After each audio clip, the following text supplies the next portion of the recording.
Testing, testing.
All right, Ms. Waller, are we ready?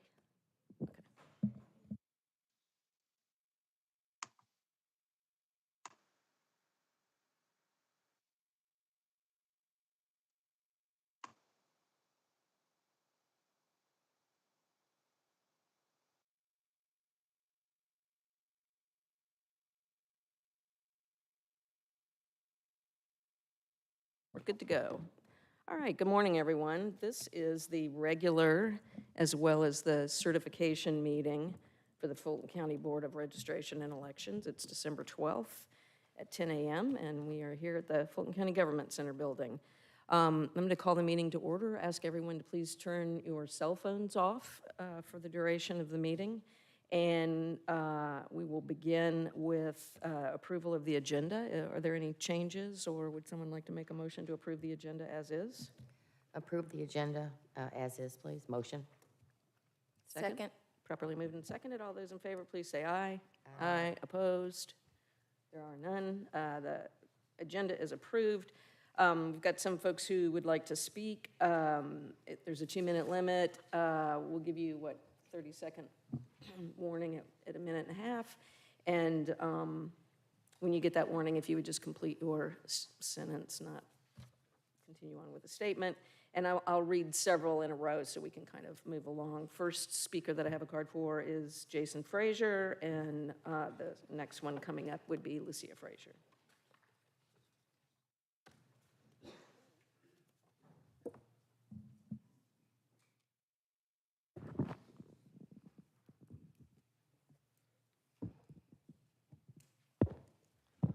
Good morning. My name is Jason Frazier from Roswell.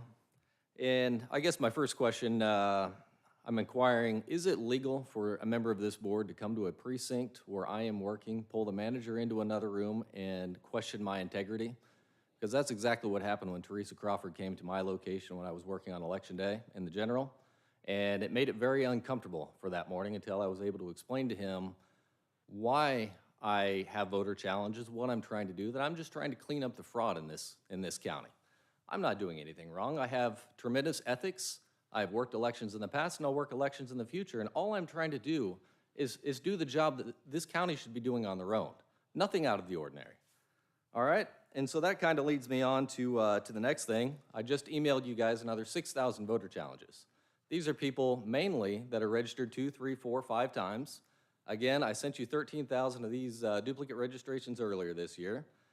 The process hasn't changed. I also sent several people that are registered with missing addresses, missing date of births, missing last names. And the issue with this is that leads to people voting multiple times. I've seen people voting multiple times.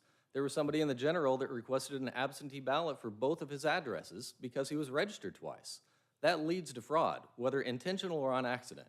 We need to register people one time, have the full information, no typos, no incrementing birth dates, no changing addresses, one person, one vote. That's all I'm going for.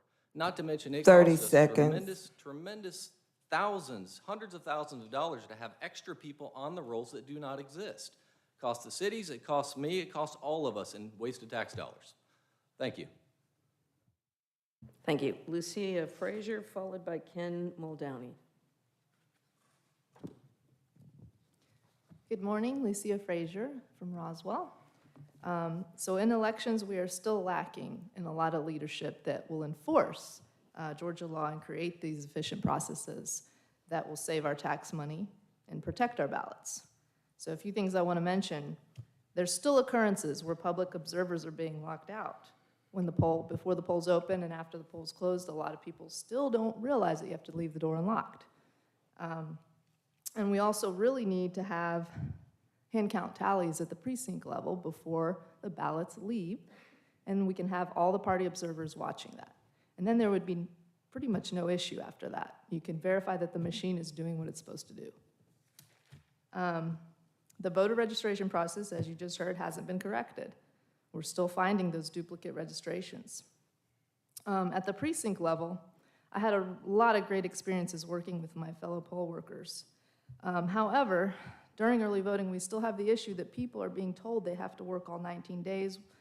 While it's very easy for a poll manager to manage their staffing needs by allowing split shifts. And if we could communicate that, you would get increased poll worker interest, and then you would have sufficient people to have the double staff and create more shifts and not pay any overtime. That would save a lot of money if nobody went into overtime. In the trainings, it's been revealed that interdepartment communication isn't 30 happening. seconds. So many longtime managers and workers, I noticed, things came up that they didn't know about, and a lot of equipment was being misused and not being taken care of and having to be replaced. So that's more tax dollars, just simple communication, like wiping the screens with no wet cloths. People don't know that. And then finally, during early voting all week, I noticed snapshots on WebEOC that the lines were no wait times in the south, but wait times in the north. I don't know why that was. So just something else to look at. Thank you very much. Thank you. Next one, Kevin Muldowney, followed by Christine Props. It's clear that the Fulton BRE needs to clean house. Fresh in everyone's mind is the shamble of the runoff election that was supposed to certify today. The election where the early voting lines have been horrendous. Average wait times on the north side have been 1 to 2 hours, early voting, with 3-hour waits commonly recorded on the last 2 days of early voting. Some have claimed voter suppression. The news stations would have been running with that narrative if it were the case on the south side. By the way, the south side lines were quite a bit shorter. Or it could have been just ineptness on the part of Fulton County. The runoff had 33% less early voting locations. Combine this with an early voting window that was less than 1/2 the available voting days of the recent general, and we can see the genesis of the disaster we were subject to. Then we had over 200 precincts open on election day with an average wait time of a few minutes. Terrible planning and execution. OC Library, again on the north side, as of this past Friday, had not reconciled their early voting and did not expect to have it completed before Wednesday of this week. I suspect the scenario at this early voting location was not a complete outlier. Sounds like we're trying to certify again with incomplete data. If we ask Dominique, he will tell you, as he has before, I'll get back to you on the incomplete data. Speaking of Dominique, I understand he's recently purchased a brand new Range Rover to add to his Mercedes he purchased last year, put that together with his home mortgage. It's hard to understand how he can afford on his approximately $70,000. 30 seconds. Looks like he may have a pretty hefty income or getting some nice cash flow from his country of citizenship, Nigeria. As I stated above, we need to clean house. Nadine Williams seems like a wonderful person, but also seems like Richard Barron 2.0. She cannot be appointed as the permanent director, and Dominique Olamo should also be shown the door. Thank you. Thank you. Christine Probst, and then Julie Allen.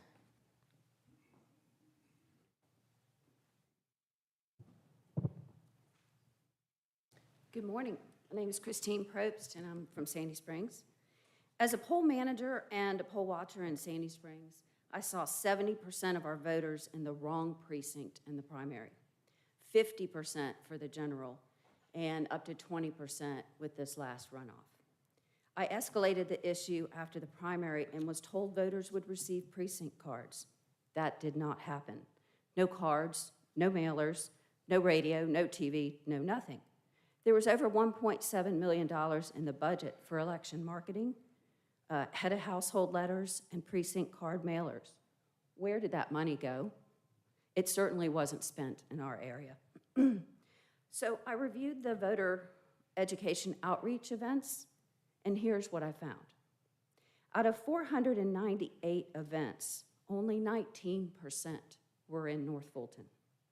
6 events were outside of Fulton altogether. 5 of those were in DeKalb. Why are our Fulton tax dollars paying for outreach events in DeKalb? There were 75 voter registration drives. Only 8 were in North Fulton. The events the week before the election were in 90% plus Democrat precincts. So I think there were like 16 the week of early voting. All but 1 was in a Democrat precinct, and those numbers were not 74%. I know this is a Democrat county. They were 90, 93, 30 95%. seconds. There were over 2,300 connections to organizations. A few include Fair Fight, NAACP, and Trans of Anarchy. Why are Fulton tax dollars spent on Democrat outreach? Based on budget line items, at least $470,000 is allotted for voter education and outreach department. This is not money well spent. This board needs to audit that department and stop spending money on Democrat. Get out the vote. Thank you. Julie Allen and Mary Jo Peed.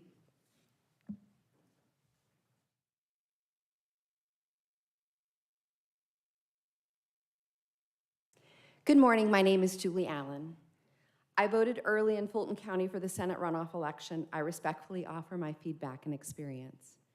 I'd been watching the Fulton Votes app all week to determine when, how to vote. I drove past Milton and Alpharetta libraries on Tuesday. No way did I have time to wait in those lines. On Friday, we drove past Ponce de Leon Library, 3-block wait. We then drove 26 minutes to South Fulton Service Center, where the wait was shown to be 0 minutes when we arrived. At the same time, the wait was shown to be 180 minutes at the Wilton Library. That's 3 hours.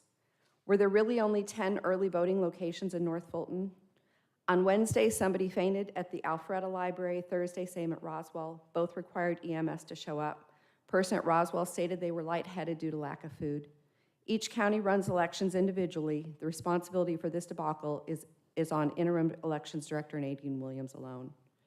Wait times of 120 minutes every day at the Milton Library, Alpharetta Library, screams of voter suppression.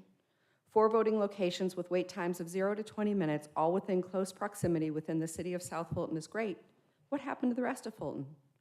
My experience suggests undeniably that Fulton County, Georgia voters are being driven to mail-in ballots. Early voting is promoted everywhere. Atlanta Votes Early signs are everywhere. However, early voting locations have been reduced in the runoff election.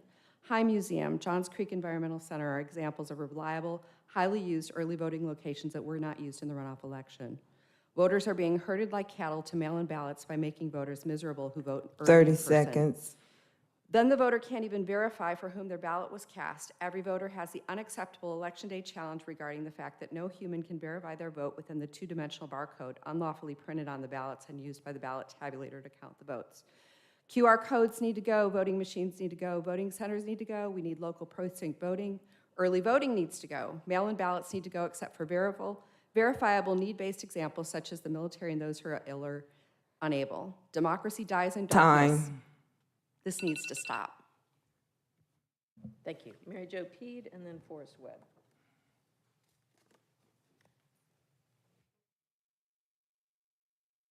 Good morning. My name is Mary Jo Peed, and I'm a voter of Fulton County. I had the unique experience of being a volunteer for the Democratic Party and received observations from poll observers throughout the county. We had over 300 during early voting and on election day, and I worked every shift, and we didn't have any major issues reported to us, and except for long lines, of course, and that has to do with the reduced period of time that we were allowed to vote for early voting. So I'd like to congratulate the department for a good election, a well-run election. The observers were very impressed with the poll workers, the professionalism and the courtesy and the caring of the poll workers. And I'd like to thank you all for a tremendous effort and continued good luck in the next year. Thank you. Mr. Webb?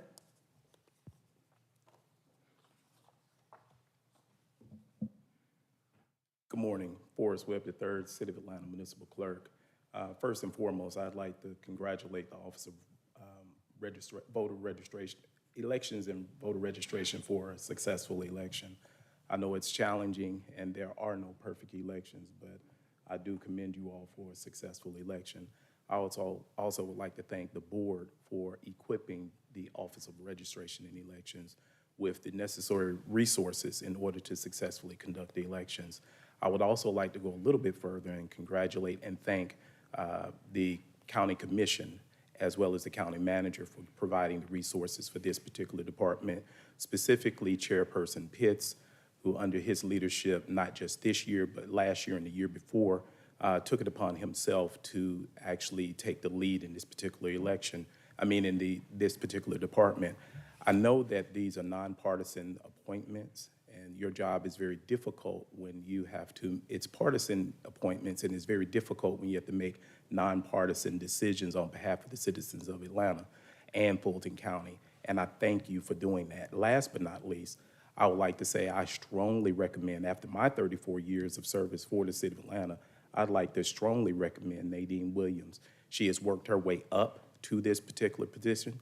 She started at the entry level.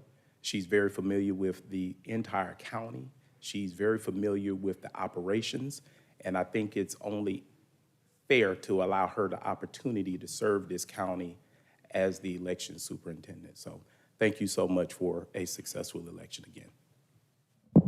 Thank you. That concludes the public comment. Next is old business, approval of the minutes. Has everybody had a chance to look them over? Any questions? Mr. Wingate, you good? You got any questions?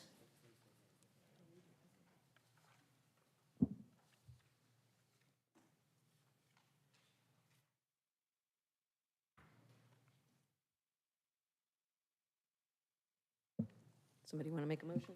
Or if you have questions? Okay.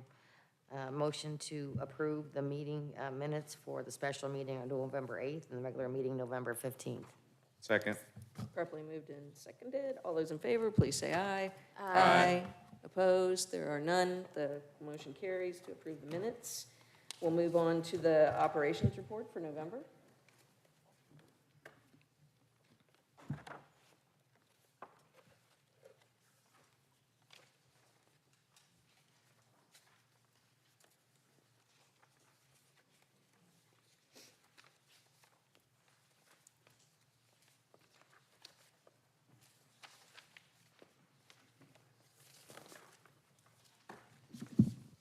Okay, good morning, Board. Sorry for the delay.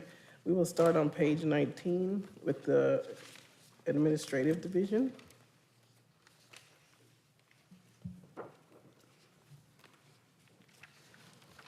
Good morning, Board and citizens. For the November report for the Administration Division, this is as follows.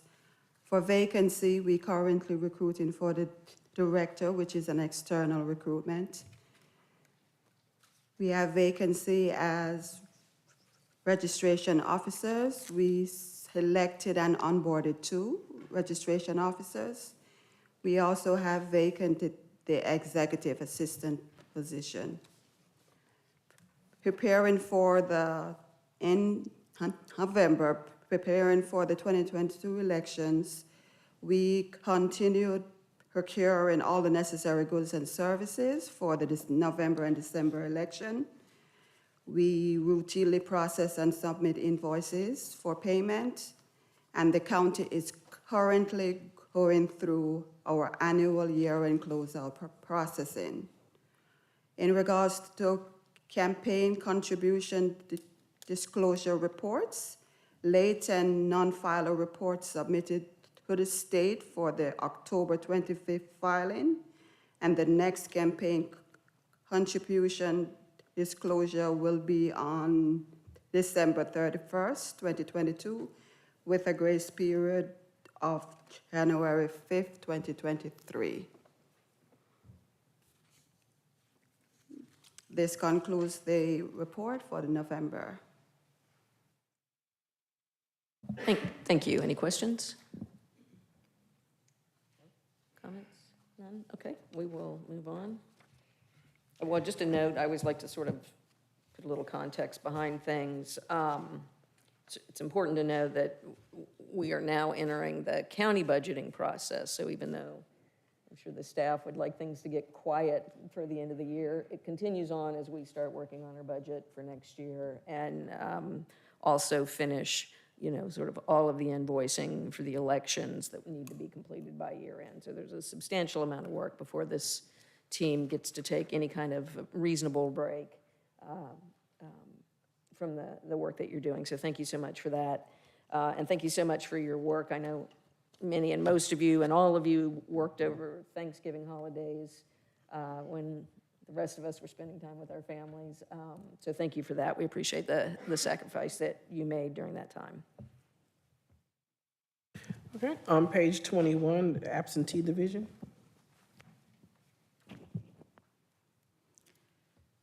Good morning.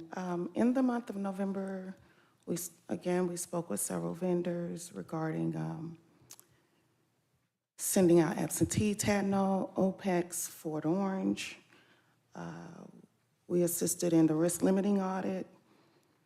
We mailed out ballots November 21st, and happily can say that some of our voters received their ballot on November 23rd. One of our board members' son received theirs on November 23rd, so that was good to know.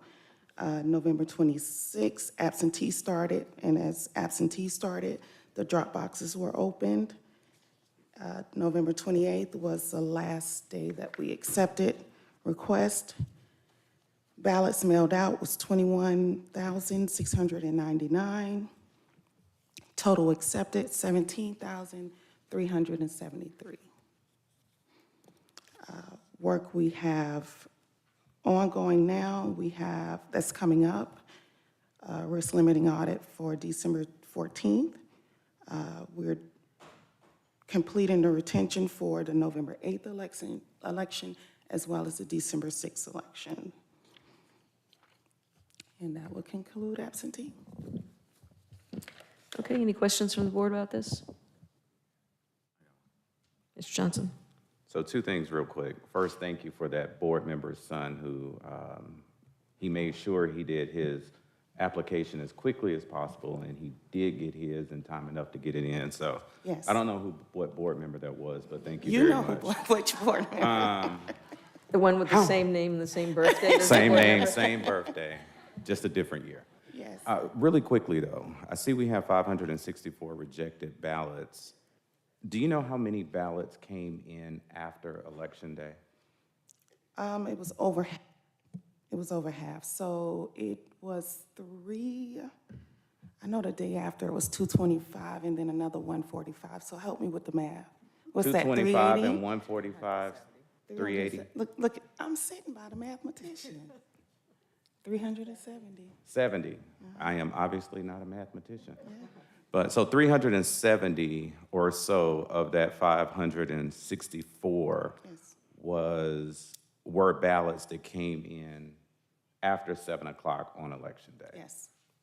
By chance, do you know about when those ballots were mailed out? Meaning, should those ballots, were they mailed out in theory, in time enough? And the reason why I'm asking that question is one of the things that we push to people is to try and go as much as we would love for them, if they have to do mail-in ballots, especially those out of town and things of that nature, to put them in drop boxes as opposed to putting them in the mail, because you never know, especially this time of year with the mail and holiday season and all of that. But at the same time, we try to encourage people to go to vote early. So this kind of I'm just trying to get a gauge on how early these ballots were mailed out versus when they came back. We can look at it. The issue is this, I think that people are mistaking absentee with voter registration, whereas voter registration, everything is by the postmark date. Absentee actually has to be on the date of the election. It has nothing to do with the postmark. So we can look into it, and we can definitely let you know within the next day or so, because right now we are in the middle of retaining this information. So we can definitely look at those ballots and And that kind can of be give you something we a, can include in voter education, to try to remind people that it's actually 7 o'clock on election Yes. day as opposed to being postmarked. yes, by there's no election day. grace period, unfortunately. Okay, thank you. Excuse me. Yeah, thank you, Mariska, for your report. The canceled ballots, you have 1,298. Can you talk a little bit about reasons for canceled ballots? Most of the canceled ballots were because they went in to vote in person. Oh, I see. Yes. Okay, So great. we would cancel, either we in the office would cancel it, or Ms. Benjamin and her staff Okay. would cancel it at the precinct. They either surrender their ballot, or they sign an affidavit saying, hey, I got it, I didn't do anything with it, or I didn't get it. Okay, great. So these are canceled in Yes. precinct. Okay, thank you. Other questions? Mr. Wingate? Yes, good morning, everyone. Mariska, you had reported on this particular report, 17,000 plus accepted absentee ballots. If I look at the unofficial number, what you're reporting is 14,340 absentee by mail vote count. Can you help explain, that difference or discrepancy? It's a discrepancy. Yeah, this is incorrect. I'm not, Okay, I'm not following. Will you just say where it is? Sure, so what should be added is just the 15,459 plus 52. And that shouldn't be the total at the bottom. Okay, unless you've updated that, then I believe what you're going to be asking us to approve is 14,340. Am I incorrect on that? Are you incorrect on 14,000 and, Yeah, I mean, your unofficial and incomplete report that you sent to the board, I'm just looking at the numbers you all submit, Okay. and I'm looking at 14,340 absentee by mail ballots or votes are cast. you talking about the results, sir? Yes, ma'am. Okay, that's something separate. So what we accepted in ElectionNet is what I'm reporting, Okay. not what's been scanned in and reported as far as the results. Then which absentee by mail vote cast are you asking the board to certify? I'm giving the monthly ops report. I wasn't doing, We're not on the certification yeah. vote yet. So let me just see if I can, I'm not going to certify until I understand, the we'll precise. answer the question when we get to the certification part. But first of all, let's get to the report, the general ops report. Does this number need to be revised on this chart that Yes. you've given us? And what does that number need to be? 15,501. Yeah. As ballots accepted. 10 and 11. May I note that the ops report is usually behind the current date because we draft that before we get to this meeting. That's why those numbers might be off of what's on their certification. Right, but we want to make sure that we're actually approving minutes later that have the correct reports. So if, Well, that information is leading to a certification, Madam Chair. I hear you, but we're not talking about that right now. We're talking about this. I will bring Well, I'm us. talking about it. I know, and I'll bring us back when we are at that moment, and I will let you talk about it as long as you need to get the answer that we need to hear. Dr. Ruth? so Mariska, you're saying the 15,459 plus 52. Okay, Correct. that adds up to 15,511, Okay. not 501, just for clarity. Yes. Okay. You know, I do think we've had this conversation about sort of the lag of these reports, and, you know, I think that there are places where we have, you know, counts that we're considering in real time that either need to be addressed at the beginning of the report, even if they're not changed in the documentation, because we do this a good bit, and, you know, it would just be better for us all to have that correct number as we go. Other questions or comments? Okay. Shall we move on? Okay, on page 24, the registration division. Good morning. As of November 30th, there were 862,713 registered voters. 757,230 of those were active voters. 105,483 were inactive. In the month of November, we received 15,977 applications. The federal deadline fell on November 7th, so we were able to process the applications of new registrants. We processed 3,184, and we were also able to transfer voters into Fulton County. We processed 6,557.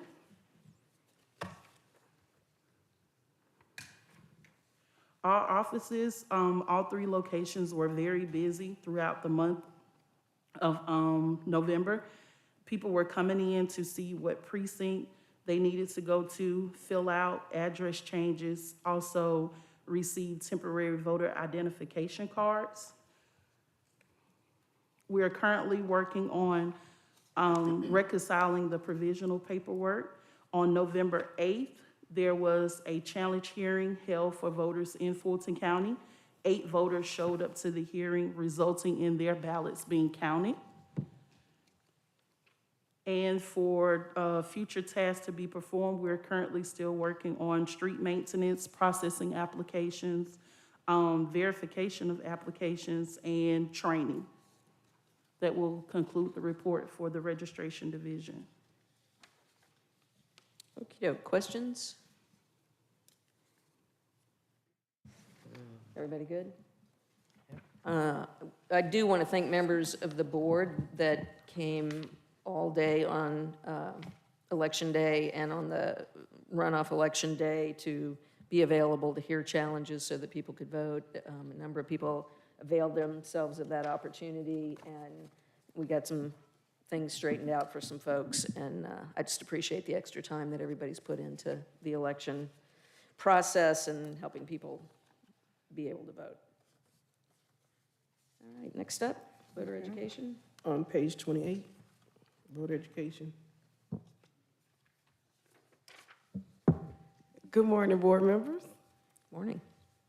For November, we didn't do any deputy register training, but our total for the year is 490. We registered 39 voters, giving our total for the year for 2,359.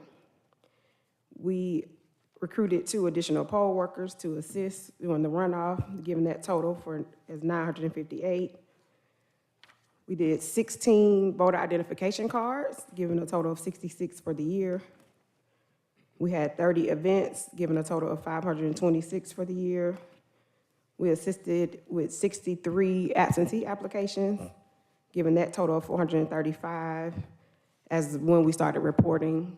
So I think we started reporting this number mid-year, so this probably is way more than this. Connections for VEO, we made about 100 connections in November, giving us a total of 2,436 for the year. We had 2,000 event interactions, giving us over 22,000 for the year.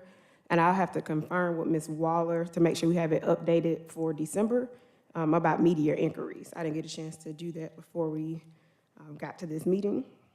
Our focus in November was primarily on the outreach to the senior centers, colleges, universities, and municipalities to make sure they were educated about the runoff and the registration for the federal deadline, which was November 7th. We also continued working with Fulton County and Atlanta Public Schools to host events for high school seniors and make sure they were registered to vote before the federal voter registration deadline. And then we also were working with senior centers who needed the absentee ballots. In November, we also were finishing our outreach with the middle schools. We have been working on that towards the end of November and this month, where we're doing just outreach to the middle schools to make sure they are understanding and aware of how elections work. And as always, we continue to do contacts and outreach to make sure that we are going across the county.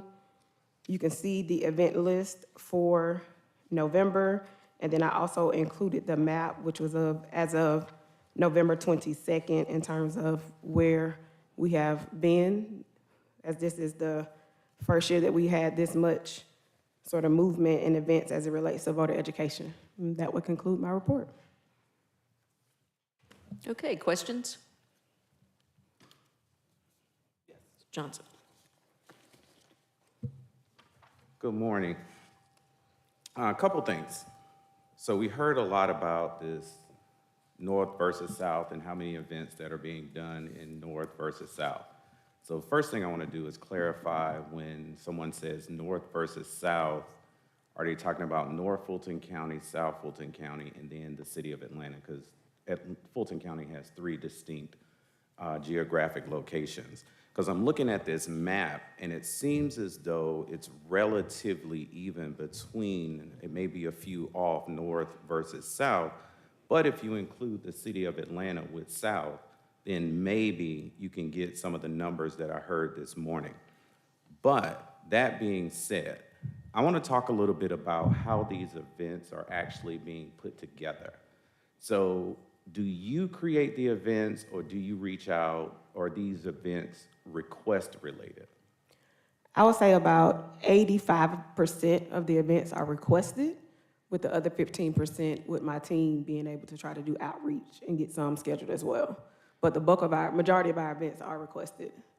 And the reason why I asked that question is I know that there are 2 commissioners in particular that when they have events around their districts, they reach out to the department to have the voter education team with them.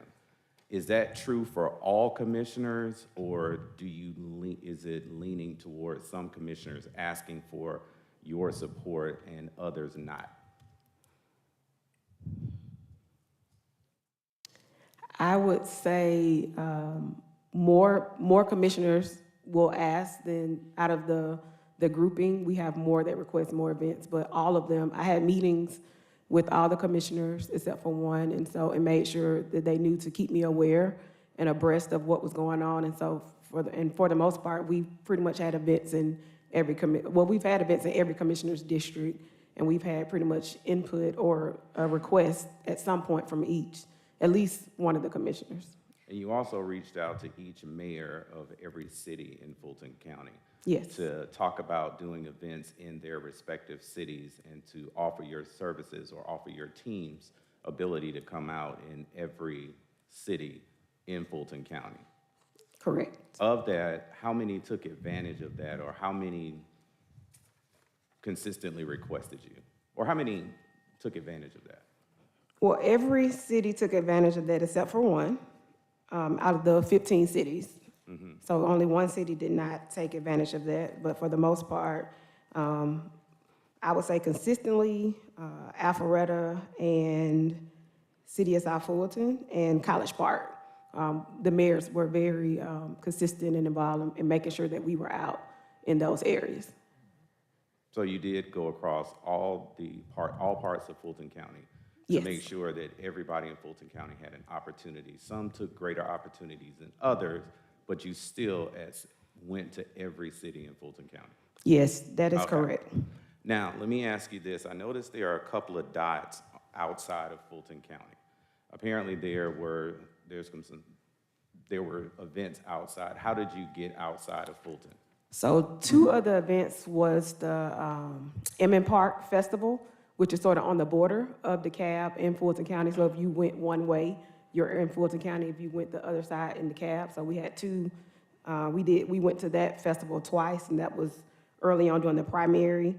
And then early on in, I want to say January or February, because Director Barron was still here, there was a request from Disability Link to have us come there. And the headquarters is located in DeKalb. However, their population of members were all Fulton County.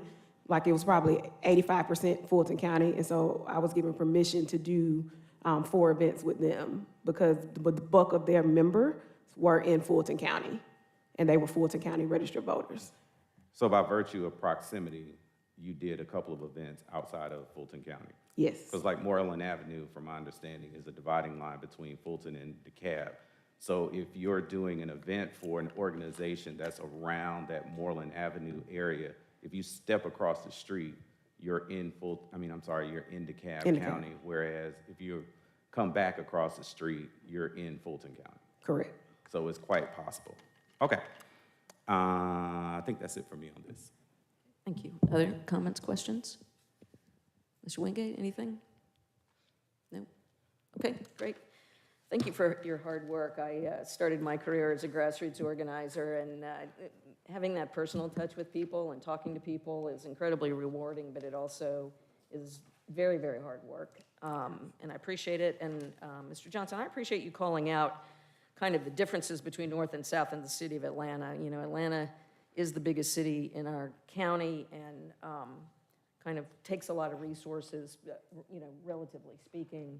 I did some math. I wouldn't ask anybody to hold me to it, but it looked like there were about 93 events in the northern part, if you leave out Atlanta, and about 110 in the southern part, and I didn't account for any of the virtual events. So they're close, but I would encourage anybody who wants to have an event to contact the office. They will go where they are asked to go and have been proactive about trying to sort of go places where maybe people haven't been inviting them.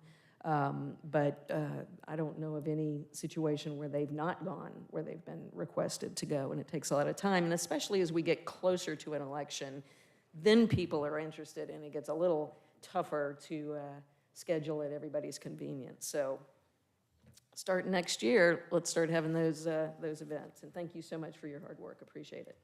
Clearly, it paid off given the turnout that we had. That concludes our operations report. Any other questions or comments in general about the operations report? All right. Actually, wait a minute. Okay, we can do it next. Okay, we're just finishing up the old business. Okay, now we're on the new business, and we're on certification of results, where the conversation about absentee ballots will become relevant to this discussion. Who is going to take us through the certification? Okay. We have provided the board the election results for the December 6th runoff for the U.S. Senate race, the city of East Point, the city of Roswell, and the city of South Fulton local races. All those election result totals are broken down by precinct for the board to certify today. Okay, Mr. Wingate.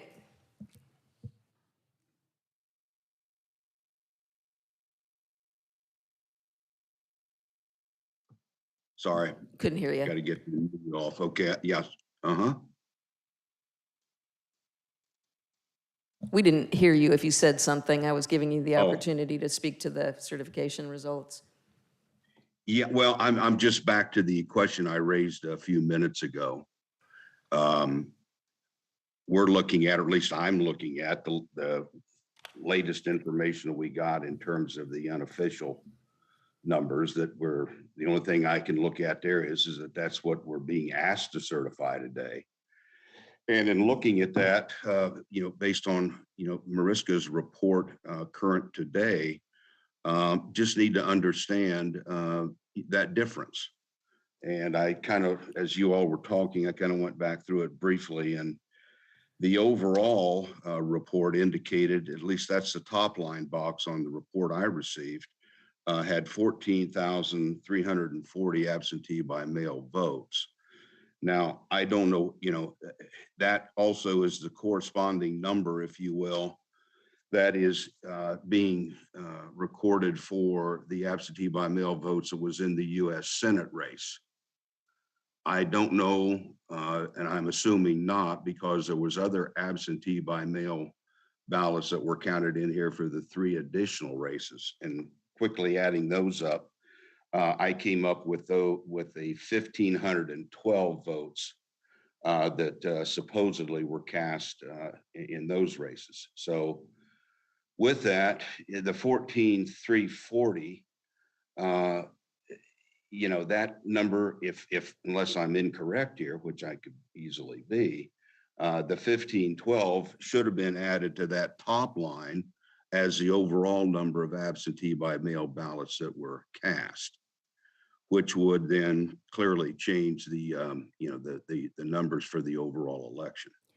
So let's make sure, Mr. Wingate, that you have the copy that we're looking at, the final copy. That's a fair statement. And it should, in the right-hand corner, say 12/9/2022, 6:53:34 p.m. I do not have that one. I have one that's dated 12/7/2022. Right. So let's 12, see if anybody, is it possible for someone to send him that? I just looked that back piece of the through, I package? never got anything else. That was the only addition I got to the numbers. Yeah, you're looking at the board package that we all got in advance, but we're looking at the package that's sitting here at our desk. It's just Could be, I don't. it is, it's just, trying to make sure that we get stuff to you in advance of the meeting since you're not here when we're getting the latest, greatest. Sure. Just give us a second to see if can somebody just nod to me that we're able to send it to him? Has it been sent? Yes, Mr. Wingate, it should be coming from my email. All right, let me, I'll multitask here a bit and see if I can find it. All right, so Mr. Wingate, I'm going to ask for other questions and then we're going to come Sure. back to you. Thank you. Other questions? Dr. Ruth? Just a quick question, Mariska. So what's the total number you have that was submitted to the SOS? Is it it's the 15,511, right? Is that That's right? what will be submitted. Okay, that Yes. will be submitted, okay. So on this sheet we're looking at, it says 203.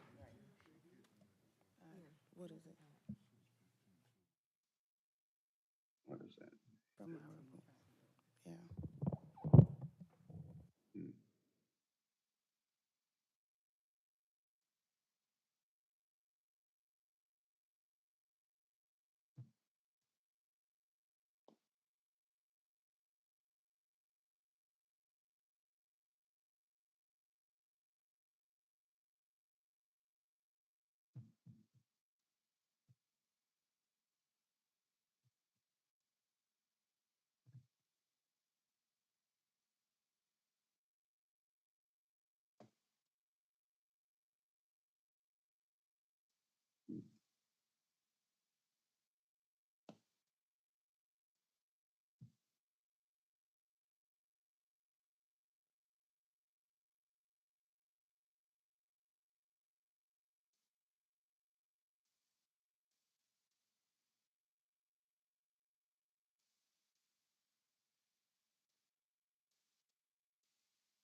Okay, we are confirming, I know the certified total is 15,203, but the 1535, the 15,395 that Mariska is referencing, those also include blank ballots and spoiled ballots and things of that nature.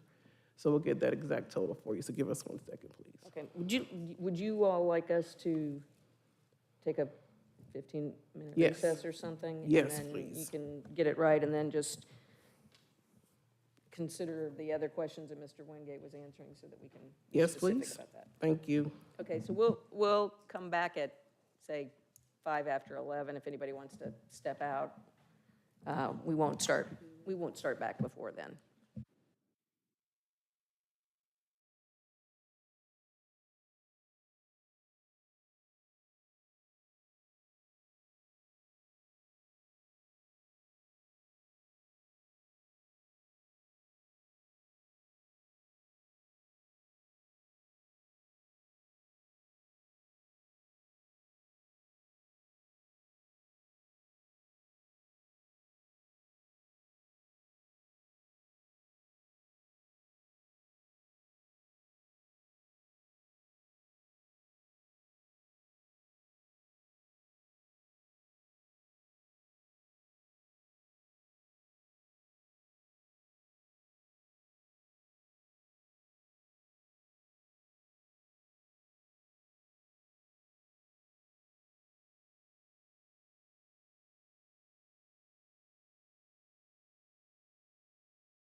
we're going to continue to give the staff some time to finalize this report, so we'll come back when they're ready.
expedite things a little bit and just sort of work from the bottom of the agenda while we get this information that we need. Mark, I don't know if, there you are. Okay, cool. Mark, if you're okay with it and the rest of the board is okay with it, you want to just talk about number 7 under new business, our meeting schedule for 2023? Sorry, Mark, I didn't hear you. Still can't hear you. Sorry. Yeah, no, that's fine, Okay. Madam Chair. We were actually having a little casual conversation up here about that very topic. One of the things that confounds us on a regular basis is when the end of the month reports come and then when our board reports are. Right now, per our bylaws, I believe, meant to look at that, we meet on the second Thursday of every month. And that would be probably what we would be proposing as a continuance to our schedule. We don't have to set the schedule right now, but I thought I would just open it up for conversation as to whether, for other people's scheduling purposes or any other reason, anybody want to entertain a notion of a different schedule, with the caveat that if we hold those meetings here, we still have to get clearance for the ability to be in the space if we were to choose a different date. But anybody got any thoughts about that? And again, we don't have to make a decision today, but. My only thought is that if it gave us, if we were closer to the current numbers that we're discussing, I think that's where we lose some information when we're discussing numbers that are from the end of the month, but then we're looking at, 2 weeks in. So I don't know if that could be reflected in the reports, or if that would require a date change for the meeting. All right, any other thoughts about that? Mr. Johnson? My only thought is that I think no matter when we do it, there's going to be a lag. It's going to be, by fixing a problem, we may cause another problem. Like, for instance, right now, we're the second Thursday of the month. That gives staff a little time. The end of the month is, say, the 31st or the 30th or whatever day it is.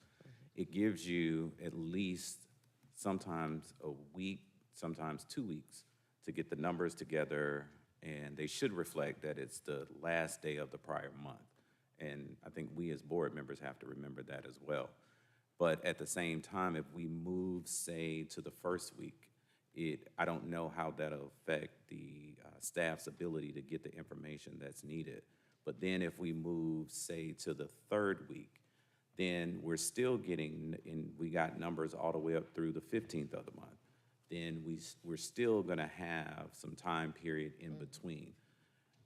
I don't think we'll ever, and I could be wrong, maybe staff can help me out with this. Is it ever, we get the number from yesterday, no matter what day we can just have the report set that it'll print from yesterday, but then that'll run into us getting our board packets in a timely manner. So I think no matter what we do, no matter what day we move it to, there's always going to be something else that we can see, so. And I think it will just be helpful in the board packet when we're talking about data, that there's a note to say this is data as of a specific date. Okay. I know, Mr. Wingate, we had talked earlier this year, I can't even remember when, about kind of making some changes to the format of some of the reporting, and Dr. Ruth was having sort of a similar conversation about some of the reports we received today because of the difference between a monthly administration report and an election report. I personally don't like to have our regular meetings on the same day that we're having election certification meetings. We run into this every election where we're, having to make. Well, I think we all understand that there is some gap in terms of the numbers that are compiled. So keeping in a monthly report that type of data that clearly is pertinent to doing our certification should be kept probably out of context during these meetings. So I think, yeah, I think to me it's fairly simple. What we all should be looking at is, as board members, in conjunction with the staff department, is looking at the numbers that, in this case, Nadine is asked to indicate are true and accurate, so that the board then is in fact certifying what has been pronounced as true and accurate. And again, I was looking at the data that came to me, which was the latest data, until about 10:46 a.m. this morning, when Miss Little sent me another copy that, yeah, it's a completely different set of numbers. So I just hope that everyone understands. I can only look at that's given to me. And that is what in the initial go around in terms of those numbers being reported, why what I'm looking at and what's being reported was, different. So perhaps if we just don't, require or have a report on some of those numbers that are out of, are out of the certification timelines that we have to work with from time to time, I think we could be okay. And then whatever dates that you want to hold board meetings, then we'll understand that those numbers are as of. But I think trying to commingle that inside the certification process is just not a good idea. So, Let's look at a so report that's- that we're all looking at, and, we'll certify from that, just so everybody's looking at the same set of numbers. So I just want to make sure I understand the point. Perhaps what we should do is, I think there's a couple suggestions that have been made. One is perhaps we should continue to have our regular monthly meeting on the day of our regular monthly meeting, regardless of proximity to certification. Don't combine those things so that the discussions are very, very specific to those situations. That is an additional burden on staff and on us, for that matter.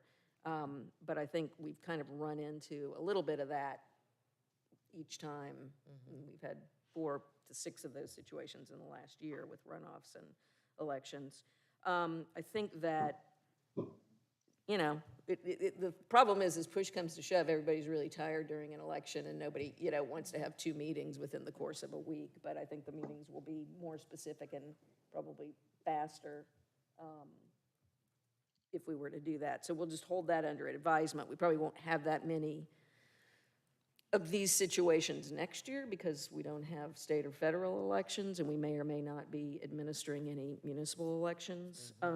But what I would like to ask, and Dr. Ruth, if you wouldn't mind spearheading this, maybe with our vice chair, to talk to the staff as well as other board members and take a close look at these monthly reports, and let's scrub through how the numbers are presented and set some guidelines for the clarification that we'd like to see on them. What's useful numbers, what's not. Sometimes there's numbers on there that just aren't useful, and then they get to be a point of conversation because we can't quite figure out what the context is.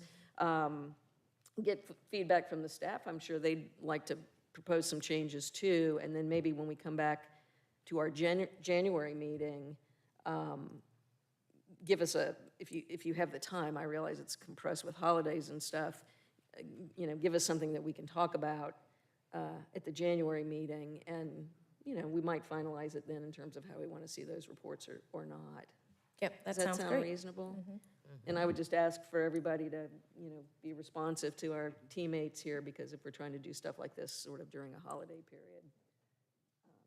Let's make it easy. Ms. Johnson. I just want to make a quick note that previously we've always done our certifications separate. And honestly, the certification meetings used to be 10 minutes. One time we had a really long one, it was 30. But for the most part, our meetings were about 10 minutes. It used to be on Saturday mornings because you had until Friday to cure any ballots. We come in Saturday morning, 10 a.m. or so, elections really quick, and then everybody was on their way. So if we could go, that could, I agree, that would really help in the sense that you know you're here for certification. Staff can focus just on certification numbers and certification information, and correct me if I'm wrong, but you can focus on that, and then when the meeting comes up, staff can then focus on the rest. All right, well, if everybody is okay, what again I'm hearing is we'll stick with the regular meeting schedule for 2023 unless we decide otherwise, second Thursday at 10 a.m. Dr. Ruth and Ms. Crawford will lead a discussion among staff and BRE members about changes to the monthly report. And some of it's just format changes in terms of dates, like as of this date, and making sure some numbers are resolved and eliminating numbers that add confusion or don't provide clarification, that kind of thing. And then adding any other information that we want to see. And then in our January meeting, if whoever is working on agendas for January, just put that under new business, that we would review that, or at least discuss that in the January meeting. Okay? Yep. We will dispense with that piece of business. Are we ready we need to a go? motion? Do you to want to accept the discuss the meeting. resolution while everything else is being confirmed? Can we move to the resolution? Wow. Yes, please. Do you want to take us, to number 6, the review of costs to municipalities to conduct their elections? Okay, so yes, before 2019, a resolution was drafted that municipalities pay a certain amount per voter for the cost of the election. Since that time, in 2020, the new machines were implemented. SB 202 guidelines were also implemented, which increased the cost for elections. So we're proposing to revise the resolution for a different cost per voter. And again, for our expected budget, if we do not exceed that amount, we will offer the municipalities a refund of their money for what is not spent. But at this point, the elections are averaging, for over roughly $9 million, so it'd be $11.48 per voter. And again, if we do not exceed that amount, we will refund the municipalities. And the municipalities, again, do have a choice. They do not have to have us conduct their elections. They have the option to go paper. They have the option to contract it out or lease equipment from us and conduct their own election. But in order for the county not to absorb the costs, we're asking for their resolution to be revised for a new cost per voter for the municipalities. So you mentioned that the cost was over $11, but the resolution says $9.53. Right, we did a revision this morning. I do apologize for that. There was a delay with us getting some verifications about who pays in regards to schools, districts, and municipalities, things of that nature. But at this point, it would be $11.48 per voter for a regular municipal election, and for a runoff election, it would be $5.72. Okay. To the prior point, let's not have pieces of paper that don't have the final. Yeah, version. and we apologize in regards to that. I know you've been working hard to try to get this information in time for this meeting, and that's always, again, the problem when we meet once a month, trying to be ready for that. You know, one thing, I just want to say a few things. So next year is mostly a municipal election year unless anybody resigns or there's a special election for something that's unanticipated, somebody vacates an office. So we don't have elections on our schedule right now. Cities are free to conduct their own elections. So for people who in particular have come down and wanting to try different processes like paper ballots or things like this is a good time to go to your municipality and try it out. I've said this a number of times and will continue to say it. We use the machinery that we are required to use. This is not increased costs, are not costs that we have chosen to bear, but they are costs that are put on county voters as a result of the state legislature and the decisions that they make. And I don't say that with malice or anything else, it just is what it is.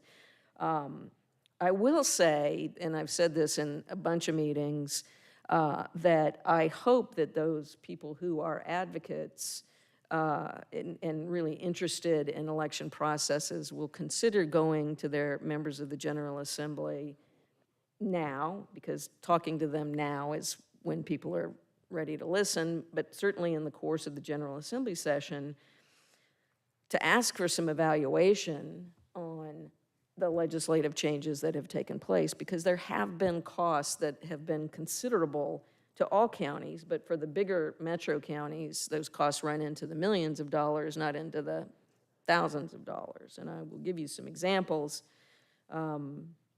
When poll workers were allowed to come to counties from adjoining counties, it set off a price war for the pay scale of poll workers. Not here to debate whether poll workers should get paid more or not, but the economics of opening up the territory through which somebody might work means that people might be motivated to go elsewhere for $1 an hour more. That's not insignificant when you're talking about 3,000 poll workers. Challenge hearings cost a tremendous amount of money, not just the time of us and the attorneys and the staff and the AV equipment and the use of the rooms and the security. Those are costly and need to be recognized. There are other things. The short runoff election has made us, have to make lots of decisions about how working with folks happens. I will say I do appreciate that the staff has been exploring trying to do split shifts, as some people have recommended. It's hard to manage, given how we manage the many people we manage through staffing agencies, but we're trying to figure out how best to do that. So I will just say that because I do hope people will go to the General Assembly in January and stay there to the very end. I am going to be there talking about some of the issues that have been raised. Just somebody who raised people fainting in polling lines because they didn't have food or water. It wasn't something that we could address. But it is a concern, and it's particularly a concern in the primary elections in the summertime when it's incredibly hot. So I'll stop pontificating about this and let anybody else make comments about this, but I appreciate the work that's gone into it, again, on top of all the other things that you've been doing right at this particular moment to be able to be ready going into next year with these cost adjustments. Anyone have comments? Ms. Crawford? The short amount of turnaround time between the election and the runoff is very difficult, especially on the election workers and our poll workers, because most of the early vote poll workers are coming off of working the early vote and then having to come back on and work, another week of 12 hours every day. Well, 12 hours, 14 hours every day.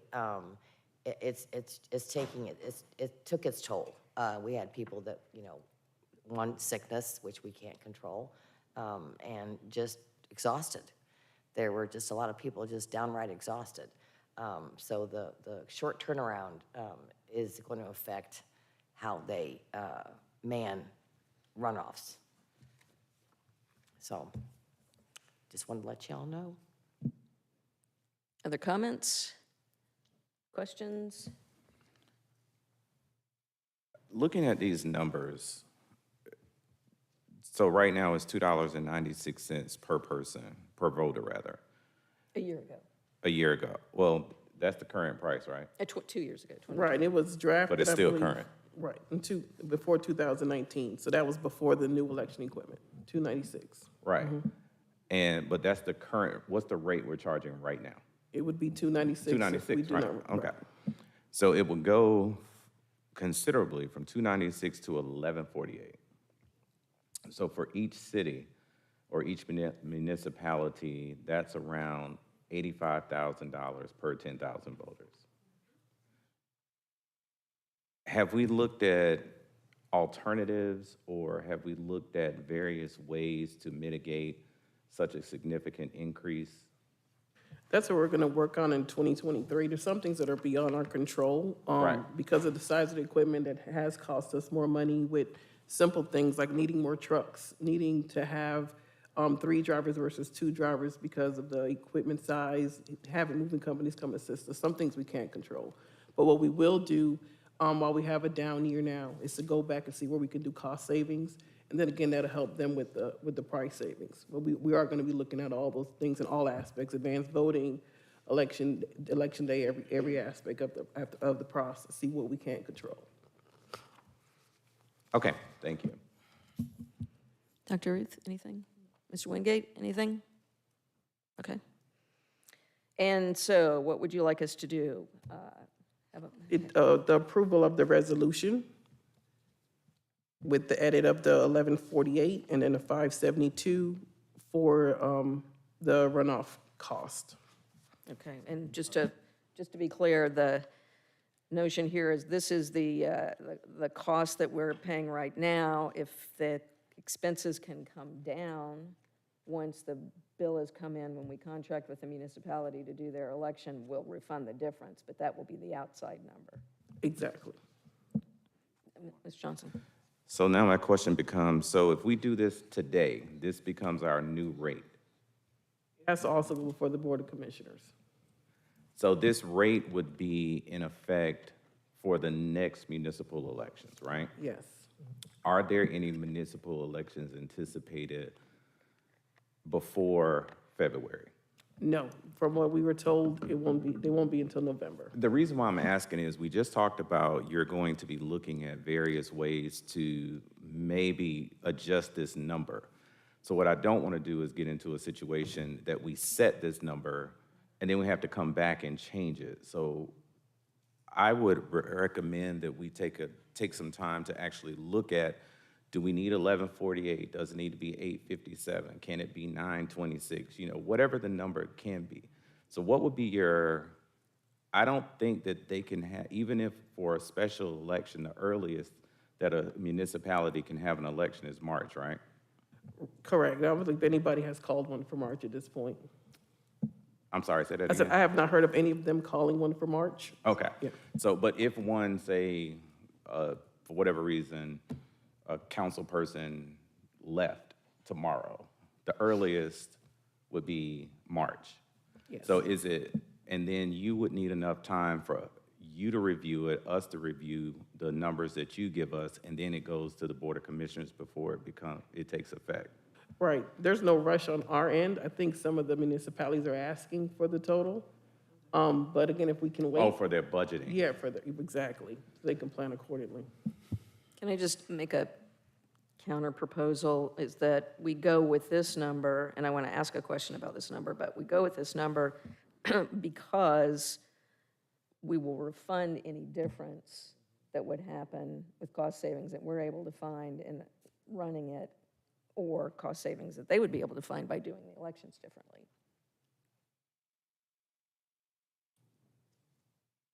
I have a question. When are they going to be proposing their budgets? It would, some of the cities, it would be up to each city, I don't know. I thought most cities were June, July. I know the county is January, December, but I thought, and if anybody tell me different, I thought most cities were June, July. Some October to September. So that's still, they're not doing their budgets right now. It'll be up to each city. I cannot answer that question, unfortunately. So here's the issue as I see it. In the event that someone had to have a special election or some election that was prior to us doing this, the county would eat the difference in cost. But they won't have any until March. So even if we approved it. As long as they don't. No, they can't. There are only certain days Yeah. that you can actually have an election. Yeah. And it's once per quarter. Yeah. So nobody is going to have an election in January. We know that. Yeah. If we were to put this off until January, to give them an opportunity, Because my concern is the backlash from the Board of Elections passing $11.48 before we've had a chance to look at it. Because I don't know about y'all, but this is my first time seeing, this week is my first time seeing it. We did have a brief discussion. We had a brief discussion about it, but we didn't have the even get that numbers. $11 number until just now. Yeah, Because it says 9 something. yeah. But my bigger concern is if we were to pass this, going from $2.96 to $11.48, now it's being pushed forward to the Board of Commissioners. I know they don't necessarily absolutely have to put it on the agenda, but it's starting to go forward. So cities are going to hear that we just passed $11.48. And I can imagine, considering I saw a couple of clerks sitting in here today for this issue, that some things are going to happen. I'm just trying to avoid that turmoil. But if we had an opportunity, if the staff had an opportunity to look at everything and say, all right, we may not have to do 11, even if they have to do $10.50, I don't know what it is, but at least we know that they've looked at every aspect of what can be done and then say, let's move forward. Well, can we ask the staff what their guesstimate would be as to when they might feasibly have a determination on the cost? I would say maybe by the end of January, we can sit down and meet and figure out by the end of January what cost reductions we could possibly do. I mean, we are looking into merging some election day polling sites to decrease those numbers. So by the end of January would be reasonable for us to have a new total. Once we get a chance to have downtime to figure out those cost reductions where we can have cost savings. Now, if we wait until January, is that going to affect the county commission? No, it will not affect us as a county. It's the cities that may or may not want an answer, and we can reach out to them to see if it's a problem. But that would be the only person to be affected would be the cities. They want to answer right now. Okay. Well, I, for one, am not comfortable with waiting to the end of January because that means it'll be the February meeting before we finalize this. Again, I think that there's a liability to the county and to county taxpayers not to have a revised number a little bit earlier than that. I don't want to be a month out because contracts have to be signed, MOUs have to be done, plans have to happen in advance of that March timeframe. So I'm just going to say that, and if anybody has any comments relative to that. Well, can it be done before our January meeting? It's holiday time. I'm gonna say I don't believe we can get that done by then. There's a lot of planning that has to go into that. But honestly, like I said, I don't believe they're gonna call their election.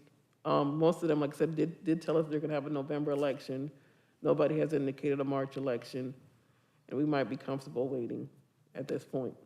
Yeah, I mean, I do agree with Mr. Johnson's recommendation of giving the department more time to do their due diligence and looking at ways to mitigate so that we can have a more accurate number.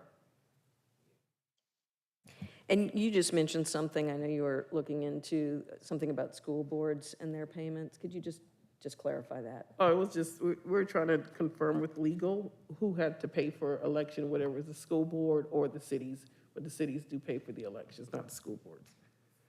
But again, the number, and just to clarify, the number is accurate. We're just trying to see how we can reduce it with cost savings. Let's put it that way. We're trying to see what we can reduce to try to lessen the cost burden for all the cities. So that's the actual cost? Unfortunately, yes. Yeah. All right, so are we saying that we want to get a final number by the February meeting? Wait a minute. Mark, are you trying to say something? Well, just as the planning goes forward here, do you have a relative idea or a formula on what the actual net per voter cost will be, as you had mentioned earlier?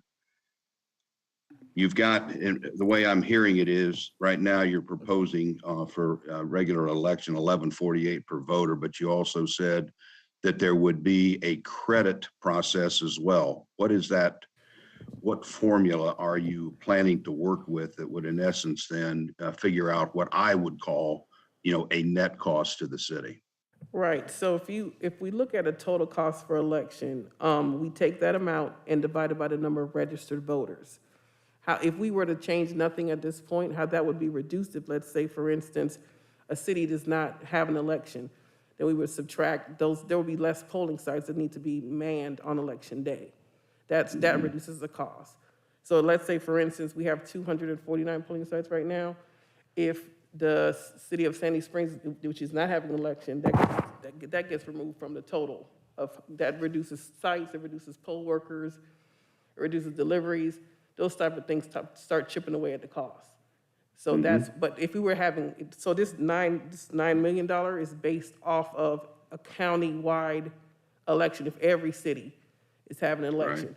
But the cost goes down from there depending on how many advanced voting sites we open up, how many cities are having an election. But the cities are charged for their number of registered voters, and that's where that total comes from.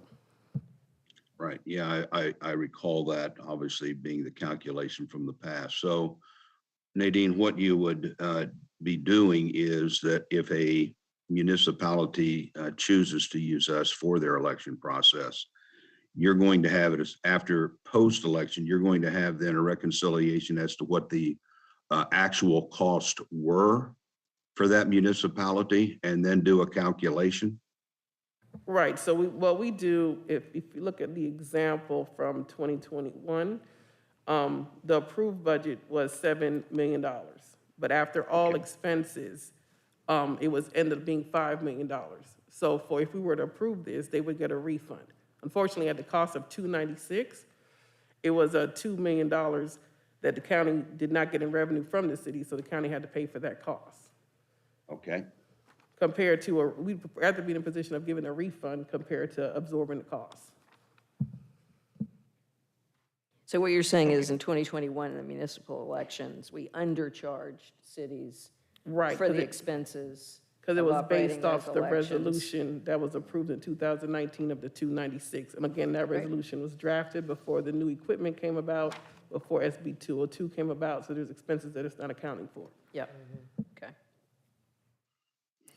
All right, does anybody else have a question or comment? Somebody want to make a, Dr. Ruth? And then the municipal for 2023 is 953. 1148. You have 1148. It's 1148, and then 572 for the runoff. Is that a new number? That's the one she just gave. Oh, okay. Yeah.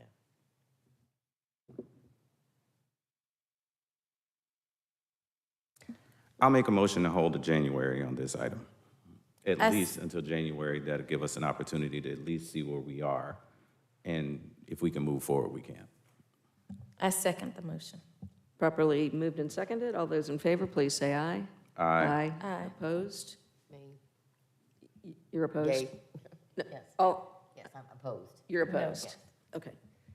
One opposed, Ms. Crawford. Everyone else is an aye. Mr. Wingate, thumbs up? Okay. Thank you. Motion carries. Okay, so in regards to the certified election results, they are going to email us now the updated certification results. The numbers do match. I think there was a discrepancy in the time that the result was pulled. So Could you take your mask down? I'm so sorry. This is Yeah, we sort of can an hear you. important Trying not piece to that I can't quite contaminate understand. this side of the room. I apologize. I appreciate you wearing one. No problem. Nevertheless, they are pulling the new election results for certification. There was a discrepancy with the time the report was ran, is what we're being told, but we're going to confirm that. Okay. Mr. Johnson? While we're waiting for those numbers, can we talk quickly about the election? There was a couple of comments that were made this morning. I know normally we have a review of the election, but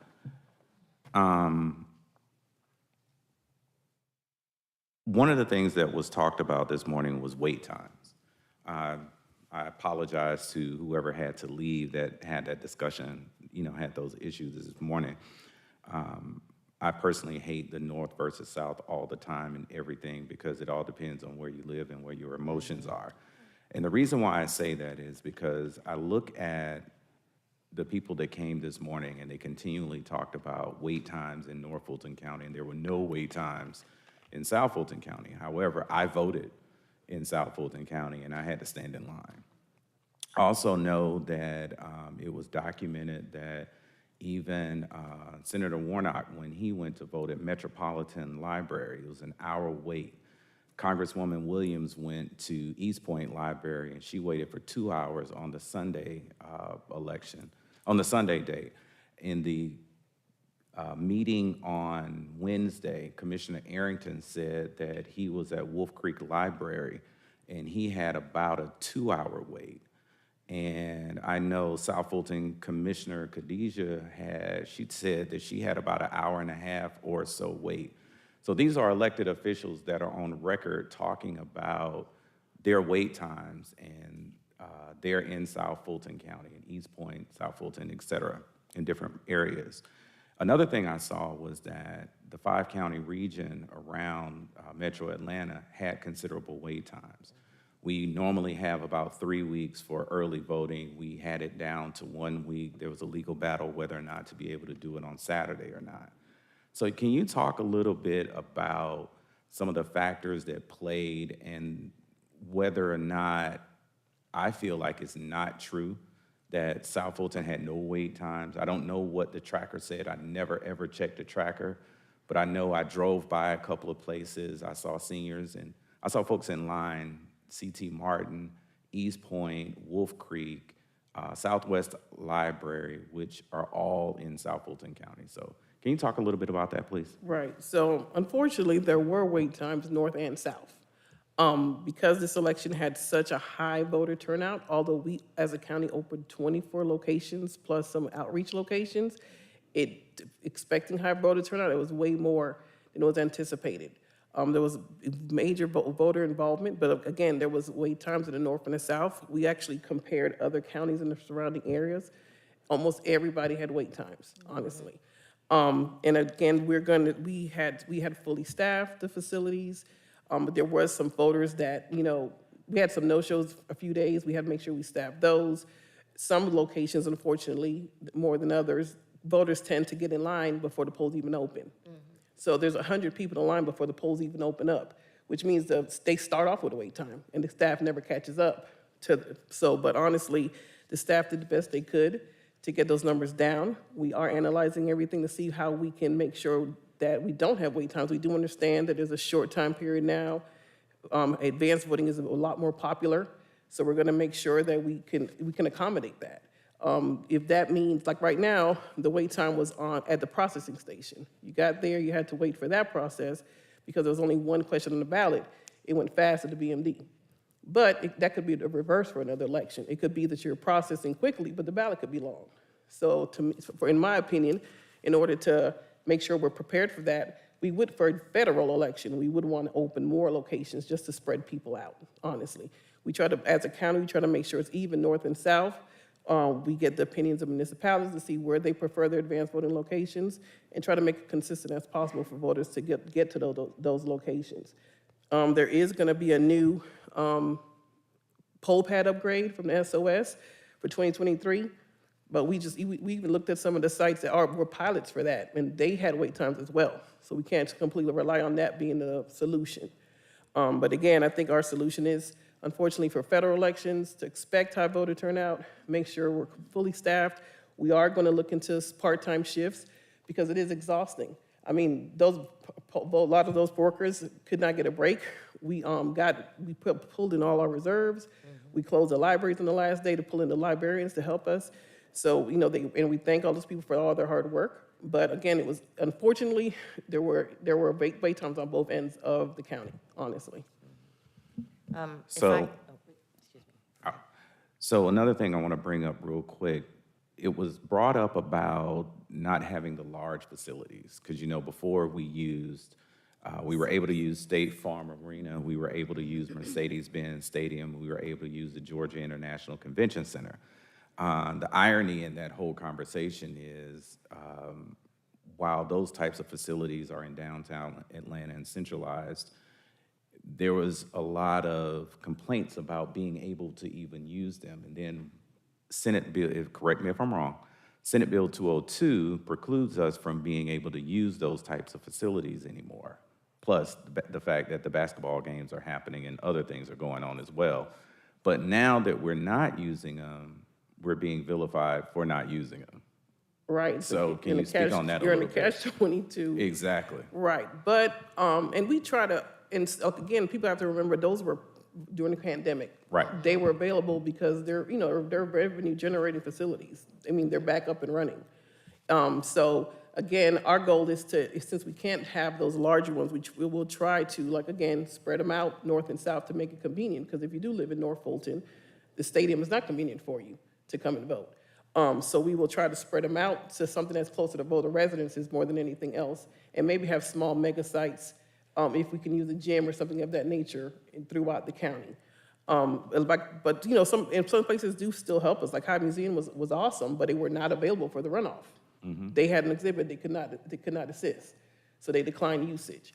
But again, our goal would be to spread out more than having just a major one mega site. And again, these facilities are back up and running, so they're not as available as they were during the pandemic.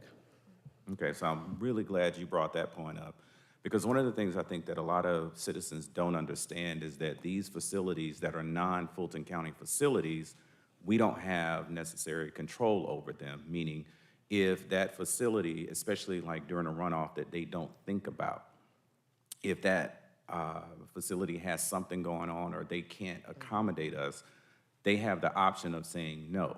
Now, I know ideally we get as many Fulton County or government sites as possible, but even if you got a government site that's not Fulton County's, you're still at the discretion of that local municipality, right? Or that particular government, whether it's local or federal.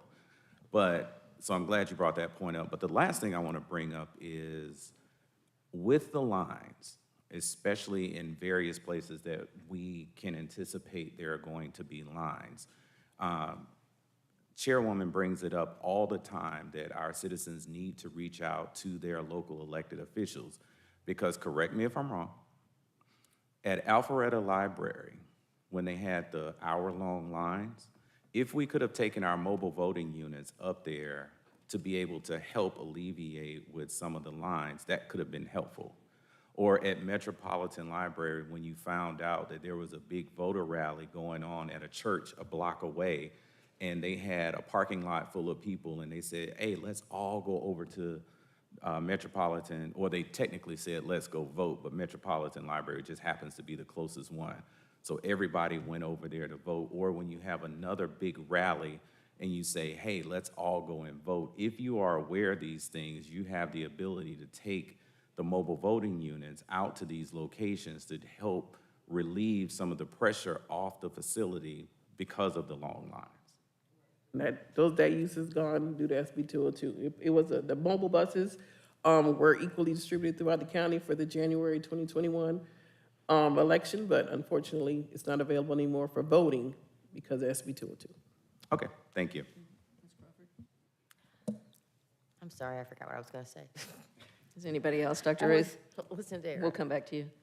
Well, I was just going to make a point about the wait times. I was very diligent, Mr. Johnson, at looking at the app on the wait times, and there was definitely long wait times, regardless of whether they were in the north or the south. The only few places that didn't have wait times were Union City and Palmetto, which may be understandable why there weren't long wait times. I will say, though, I think the app is going to be very important as we are in, we have such high turnout. And so making sure that our app is reliable, because I voted the last day of early voting and looked at Buckhead Library, which was my voting location. I could vote there, and went down there. The line was really long. Looked at the app and decided to come to the government center because it said that the line was that there was like 10 or 15 minutes wait time. But when I got here, the wait time was definitely much longer. So having accurate times on the app is going to be very important. And I understand that they were updating the app only every 2 hours, which it needs to be updated much more frequently than that. Right, so and like I said, we rely on the line monitor or the technician on the site to update the app. Sometimes we catch that they have not updated, we have to call them and say, can you please update your wait times? And we will talk about trying to do hourly compared to every 2 hours, and finding a way to make sure they're reminded to update it so it's accurate. But yes, that was an issue as well. Some places did not update it accordingly. And I would recommend even more so than hourly. I mean, it should be very similar to like when you do TSA at the airport, it is right on the money. You know, so having people, you have enough people, staff that can update that information so people can have an accurate assessment about the time that it's going to take.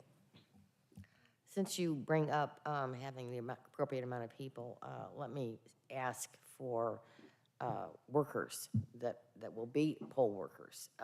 We do have an issue getting poll workers. The more poll workers we have, the better off we are.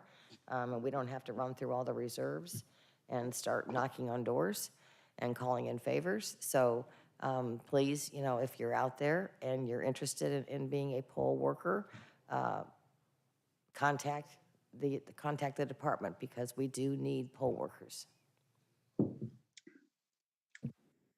Mr. Wingate? Yeah, Nadine, you and I had chatted briefly during early voting. Question I had was, does the wait time app have the ability to produce an average wait time following early voting closeout? I will have to ask if it can do that for you. I will get those totals from the WebELC person to see if he can get that for you. And then we'll also probably add it also somewhere on the app itself to say average wait time. And I think some sites do have that it just shows as a whole what the average wait time is for the whole county, which we can add that feature as well. Yeah, and I think I think that if that is available, then helps to answer the question that Kathleen just raised, as she had looked at it and then went down to the government center only to find that, you know, she had, I think she said, about an hour's wait when it wasn't recording that. But I think if the app does have the ability to produce an average, that would be important information for all. And is it not correct that not every county has a wait time chart? Or does everybody now? I don't really know. I think it's up to, I think the SOS does provide wait time, Yeah. Wait time tracking for election day. They don't provide it for advanced voting. So it's up to the county to have their own on their website. So the ones that we checked, of course, the surrounding metro ones did. I'm not sure about the smaller counties throughout the state of Georgia. That I do not know if they have that capability on their website. Cool. Thank you. Anything else? Okay. Well, thank you again. We had a year's worth of good elections, and we appreciate your very hard work to get us to this point.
Okay, we have the new results, and we're gonna run copies for you. Give us 1 second, so we can give you a hard copy. And I just sent it to Mr. Wingate.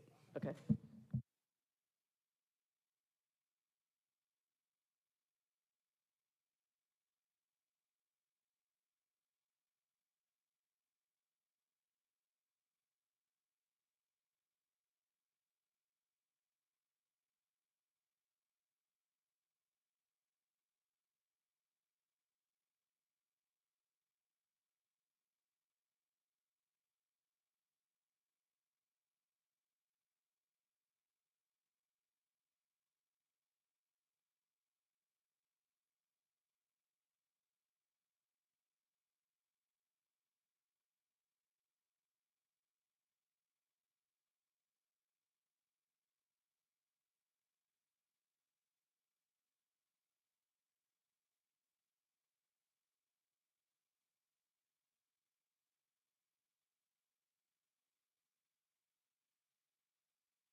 Okay, do you want to wait to get your hard copy so we can discuss?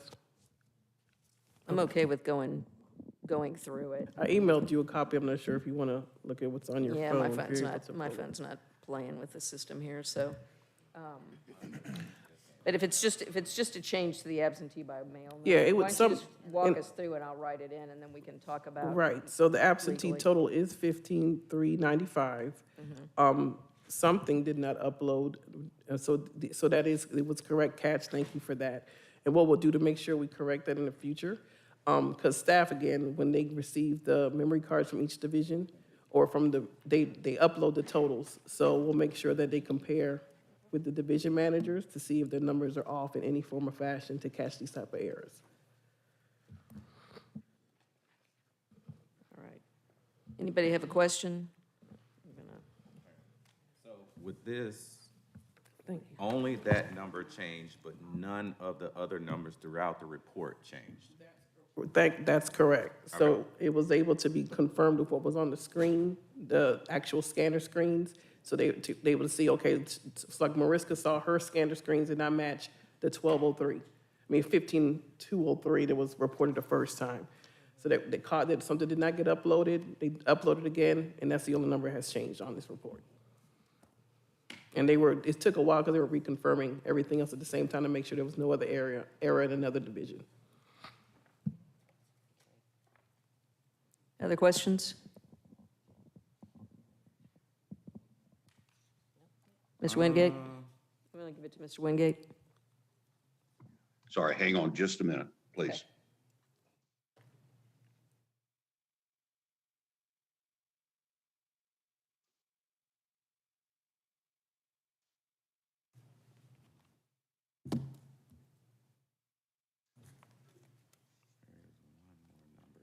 Nadine, one number here. Are you looking at, there were 4,183 undervotes out of all of the 4 various races in total? Right, so undervotes, that would probably be an accurate number because most people only had one question on their ballot compared to the local cities that had 2, only Roswell, East Point, and some of East Point, some of South Fulton, and Roswell had another question. Everybody else had one question on their ballot. So it wouldn't be that many undervotes. Yeah, the reason I asked for that validation is that the Roswell City Council Post 1, if I'm looking at your report correctly, in total, there were 3,217 undervotes. Which could mean the person chose not to vote on that race? On that, well, I don't know whether it's that race. I don't know if there were other types of vote questions that were on those ballots. I'm not familiar with that, but if I just look at the times cast number and then how many of those are reflected here as being an undervote ballot, it was 3,217. I just asked that because that number is relatively high compared to the other 3 races. I will say that there were a lot of people that did not vote all of the questions and/or people on the Roswell ballot. Is that a question, or Mr. Wingate, is that a question you need resolved, or you're just pointing it out? Well, pointing it out, and if there was anything spatial to that occurrence, what that was, just for clarification. It's not a challenge. Yeah, I'm not sure we know an answer. I have no way to challenge any. I mean, I can just look at the numbers and Yeah. look at some common sense calculation here. And it's something that, in looking at the newest numbers that were just sent, just something that popped up in my view. It was just much, much higher than all the other races combined, frankly. As an example, is this U.S. Senate race. There were reportedly 319 undervotes on that race.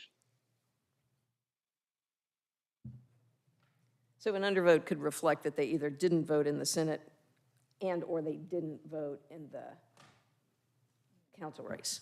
Yes. Okay. Okay, other questions? Comments? Is there a motion? Motion to certify the results from the Fulton County Elections Department. Second.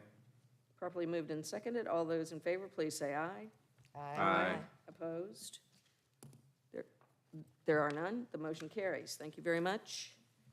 That could conclude the meeting unless somebody wants to move into an executive session.